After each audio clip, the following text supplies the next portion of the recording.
How to make homemade Milkmaid or condensed milk. അപ്പോൾ നമ്മുടെ ഇന്നത്തെ video എന്ന് പറയുന്നത് നമ്മൾ ഹോം മെയ്ഡ് ആയിട്ടൊരു മിൽക്ക് മെയ്ഡ് റെഡിയാക്കി എടുക്കുകയാണ് കേട്ടോ. അപ്പോൾ അതിനായിട്ട് ഞാനൊരു സോസ്പാൻ വെച്ചിട്ടുണ്ട്. നമ്മൾ ചായയൊക്കെ ആക്കുന്ന സോസ്പാനാണ്. അതിലേക്ക് 250 ml കപ്പിൻ്റെ 2 കപ്പ് പാലും 1 കപ്പ് പഞ്ചസാര ഇട്ട് കൊടുക്കുന്നുണ്ട്. നമുക്ക് ഈ 2 ഇൻഗ്രീഡിയൻസ് മാത്രം മതി ഹോം മെയ്ഡ് ആയിട്ടൊരു മിൽക്ക് മെയ്ഡ് റെഡിയാക്കി എടുക്കാനായിട്ട്. പിന്നെ കുറച്ചൊരു ക്ഷമ വേണം. ഇളക്കി നമ്മളത് വറ്റിച്ചെടുക്കണം. അപ്പോൾ നമ്മളിത് രണ്ടും ചേർത്തിട്ട് ഒന്ന് തിള വരുന്നത് വരെ ഹൈ ഫ്ലെയിമിൽ തന്നെ ഇട്ട് ഒന്ന് ചൂടാക്കുക. അതിനുശേഷം തിള വന്നു കഴിയുമ്പോഴത്തേക്കിന് ലോ ടു മീഡിയം ഫ്ലെയിമിലേക്ക് മാറ്റി കൊടുക്കുക. നമ്മൾ കൈ വിടാതെ ഇളക്കിക്കൊണ്ടിരിക്കണം. അതാണ് ഇതിൻ്റെ മെയിൻ കാര്യം എന്ന് പറയുന്നത്. നമ്മളൊന്ന് അങ്ങോട്ടോ ഒന്ന് ഇങ്ങോട്ടോ ശ്രദ്ധ പോയാൽ പിന്നെ നമ്മുടെ സാധനം വേസ്റ്റാകും. നമ്മൾ ചിലവാക്കുന്ന സമയവും വേസ്റ്റാണ്.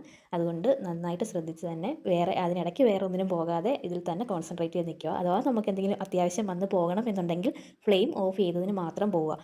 ലോ ഫ്ലെയിമിലാണെങ്കിൽ പോലും നമ്മൾ ഫ്ലെയിം ഓൺ ആക്കി ഇട്ടിട്ട് പോകാൻ പാടില്ല. കാരണം ഇത് പിരിഞ്ഞു പോകും. നല്ലൊരു സ്മൂത്ത് ടെക്സ്ചറിൽ നമുക്ക് കിട്ടത്തില്ല. ഇങ്ങനെ തരി പോലെ പാലൊക്കെ പിരിഞ്ഞ് കിടക്കുന്നത് പോലെ അങ്ങനെ കിടക്കും.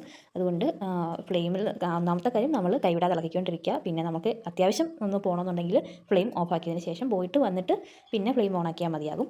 അപ്പം ഞാനിപ്പം കേക്കിലൊക്കെ ഉപയോഗിക്കുന്ന കണ്ടൻസ്ഡ് മിൽക്ക് ഇങ്ങനെയാണ് റെഡിയാക്കി എടുക്കാറുള്ളത്. ഞാൻ ഇതുവരെയായിട്ടും പുറത്തുനിന്ന് മിൽക്ക് മെയ്ഡ് വാങ്ങിച്ചിട്ടില്ല. ഞാൻ വീട്ടിൽ തന്നെയാണ് റെഡിയാക്കി എടുക്കുന്നുള്ളത്.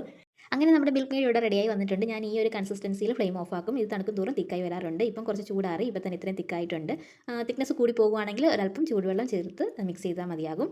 ഇന്നത്തെ വീഡിയോ ഇത്രയേ ഉള്ളൂ. ആദ്യമായിട്ട് നമ്മുടെ ചാനൽ കാണുന്നവരുണ്ടെങ്കിൽ ഒന്ന് സബ്സ്ക്രൈബ് ചെയ്ത് സപ്പോർട്ട് ചെയ്യണേ. താങ്ക്